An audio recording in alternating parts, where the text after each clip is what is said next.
त्यासारख्या असतात. म्हणजे सकाळी पेशंट ऍडमिट होतो, तो संध्याकाळी घरी जातो, घरी जाऊन सर्व स्वतःची कामं करू शकते ती मुलगी आणि त्यांना त्याचा काहीही त्रास होत नाही. पण त्यात एवढ्या आतमध्ये कॉम्प्लेक्स असू शकतात त्यामध्ये कसं असतं की जर आतमध्ये गाठी असल्या किंवा एंडोमेट्रियोसिस असला तर काही वेळा कॉम्प्लेक्स सर्जरीज करावे लागतात. त्यावेळी असं एखादं पेन जाईल किंवा पेन्सिल जाईल एवढं छिद्र पोटावरती 3-4 जागी येतं आणि त्याद्वारे संपूर्ण शस्त्रक्रिया केली जाते. जेव्हा आमच्या सेंटरमध्ये शस्त्रक्रिया केली जाते तेव्हा आम्ही त्याचं पूर्ण व्हिडिओ रेकॉर्डिंग करतो आणि त्याची एक कॉपी पेशंटला पण दिली जाते. त्यामुळे ते पेशंटकडे त्याचा कायमस्वरूपी रेकॉर्ड राहतो. आणि मी तर म्हणजे आग्रह करेन की सर्वांनी असंच करायला हवं. त्यामुळे काय होतं की आमच्याकडे कधी कधी पेशंट येतात ज्यांनी पूर्वी कधीतरी लॅप्रोस्कोपिक सर्जरी केलेल्या असतात, पण त्यांच्याकडे व्हिडिओ रेकॉर्डिंग नसतं त्याचं. त्यांच्याकडे फक्त असा लिखित एक रिपोर्ट असतो, तर तो फार इनएडेक्वेट असतो. त्यामुळे पेशंटचं कसं की दुसऱ्यांदा लॅप्रोस्कोपी करण्याची गरज पडू शकते. जर त्यांच्याकडे एक व्हिडिओ रेकॉर्डिंग असेल तर मग त्यांना असं परत परत गरज पडत नाही. नक्कीच. आपल्याला आणखीन एक प्रश्न होता, आपण जाणून घेऊयात. आपल्याला नंदकिशोर शिर्डीहून प्रश्न विचारतात, आपण त्यांचा प्रश्न जाणून घेऊयात. नंदकिशोर, आपला प्रश्न विचारा. हा सर, नमस्कार. नंदकिशोर गाडेकर बोलतोय शिर्डीवरनं. तर प्रश्न असा आहे की आता जे लोक व्यसन करतात, म्हणजे गुटखा खातात, खास स्पेशली करून कंटिन्यू कायम, किंवा दारू वगैरे हे व्यसन करतात, त्यामुळे तर पुरुषाला वंध्यत्व ह्या कारणांमुळे येऊ शकतं का? ठीक आहे. हो हो हो, या कारणांमुळे नक्कीच येऊ शकतं. आणि आपण फक्त वंध्यत्वाचा इलाज न करता त्याचा एक इन जनरल हेल्थ आहे त्याचा पण आपल्याला विचार करावा लागतो. तेव्हा ही ट्रीटमेंट सुरू करताना आम्ही पेशंटला पहिल्यांदा हे करतो, आग्रह करतो किंवा आमची ती मागणीच असते की हे या गोष्टी ज्या आहेत, गुटखा, कोणत्याही प्रकारचं स्मोकिंग, अल्कोहोल, हे बंद केलं पाहिजे. बरोबर, हे बंद केलं पाहिजे. आणि पुष्कळदा त्यानेच त्यांचा जो स्पर्म काउंट असतो किंवा स्पर्म क्वालिटी असते ती त्याने इम्प्रूव्ह होते आणि त्यानेच त्यांचा प्रॉब्लेम सॉल्व्ह होतो आणि त्यांना कॉम्प्लेक्स गोष्टींची, टेस्ट ट्यूब बेबी वगैरे सारख्या गोष्टींची गरज पण पडत नाही. खरंय. टेस्ट ट्यूब बेबी हा जो उपचार आहे, ही एकमेव उपचार पद्धती आहे का, या विषयावरती आपण डॉक्टर बोलूयात. पण त्यापूर्वी एक छोटीशी विश्रांती इथे आपण घेणार आहोत. 1800-22-1010 आमचा टोल फ्री क्रमांक आहे. आपल्या मनात जर काही शंका असतील, प्रश्न असतील तर थेट डॉक्टरांना विचारू शकता. एका छोट्या विश्रांतीसाठी आम्ही थांबतोय. पहा, आपण आता इथं गुज वंध्यत्व निवारण, शस्त्रक्रिया आणि उपचार या विषयावरती आपण चर्चा करतोय. डॉक्टर विश्वास परुळीकर आपल्याला मार्गदर्शन करतायत. 1800-22-1010 आमचा टोल फ्री क्रमांक आहे. डॉक्टर, आपण टेस्ट ट्यूब बेबीवरती चर्चा करणार आहोत, मात्र त्यापूर्वी एक प्रश्न होते प्रेक्षकांचा, आपण तो जाणून घेऊयात. आपल्याला सोलापूरहून सचिन प्रश्न विचारतात, आपण प्रश्न जाणून घेऊयात. सचिन, आपला प्रश्न विचारा.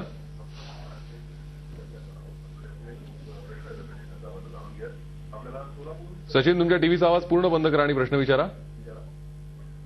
सर नमस्ते. सर नमस्कार. 7 वर्ष झाले आमचं. टीव्हीचा आवाज बंद करा सचिन. केला सर. काही कारणास्तव संपर्क डॉक्टर होऊ शकत नाहीये. आपण परत एकदा त्यांचा संपर्क झाला की त्यांचा प्रश्न जाणून घेऊ. मात्र आपण टेस्ट ट्यूब बेबीबद्दल बोलत होतो, त्याबद्दल थोडं सांगाल की हा एकमेव उपाय आहे का? टेस्ट ट्यूब बेबी उपचार हा वंध्यत्व निवारणाचे जे अनेक उपचार आहेत त्यापैकी एक उपचार आहे. जेव्हा सामान्यपणे आमच्याकडे जो हे दाम्पत्य येतं उपचारासाठी आणि त्यांचं वय जास्त नसणं म्हणजे मी असं म्हणतो, तेव्हा जे मुलीचं वय 30च्या आतमध्ये असतं, त्यावेळी जर त्यांनी आम्हाला सल्ला विचारला तर आम्ही त्यांना पहिले 3 महिने टाइम इंटरकोर्स करायला सांगतो. त्यामध्ये कसं की आपण फक्त बघतो की बीज केव्हा निघतंय ते आपल्याला एकतर सोनोग्राफी करून बघता येतं किंवा त्याच्यासाठी काही बाजारात काही हे मिळतात, टेस्ट किट्स मिळतात. जसं प्रेग्नन्सी टेस्टच्या किट्स असतात त्या प्रकारच्या ओव्ह्युलेशनच्या किट्स मिळतात, त्याने बघता येतं. आणि योग्य वेळी जर त्यांनी हे शारीरिक संबंध ठेवले तर त्यामुळे तर त्यांना प्रेग्नन्सी राहू शकते. जर त्या 3 महिन्यात जर नाही राहिलं तर एक IUI असा उपचार असतो. IUI म्हणजे टेस्ट ट्यूब बेबीच्या आधीची स्टेप म्हणता येईल. त्यामध्ये आपण काय करतो, जसं मी सांगितलं की फर्टिलायझेशनचं, त्यामुळे मध्ये काय करतो आपण की शुक्रजंतू आपण वीर्यापासून वेगळे करतो आणि एका औषधामध्ये घेतो आणि ते औषध गर्भपिशवीच्या आतमध्ये सोडतो. आणि ते केव्हा सोडावं ते आपल्याला सोनोग्राफी करून ठरवता येतं की बीज केव्हा तयार झालं, केव्हा फुटलं, त्यावेळेला ते गर्भपिशवीच्या आतमध्ये सोडता येतं. तर ह्या ट्रीटमेंटने सक्सेस रेट ह्याचा एक साधारण 10 ते 15% असतो. आता 10 ते 15% ऐकायला आपल्याला कमी वाटतो, पण जर आपण काही ट्रीटमेंट घेतली नाही तर प्रेग्नन्सी होण्याची जी शक्यता असते ती साधारण 2.5% असते. हम्म. तर त्या मानाने ते हे 15% तुम्ही कमी समजा किंवा हे 6 पटीने जास्त शक्यता वाढते. बरोबर. तर मग ते ऐकायला जास्त वाटतं. हम्म.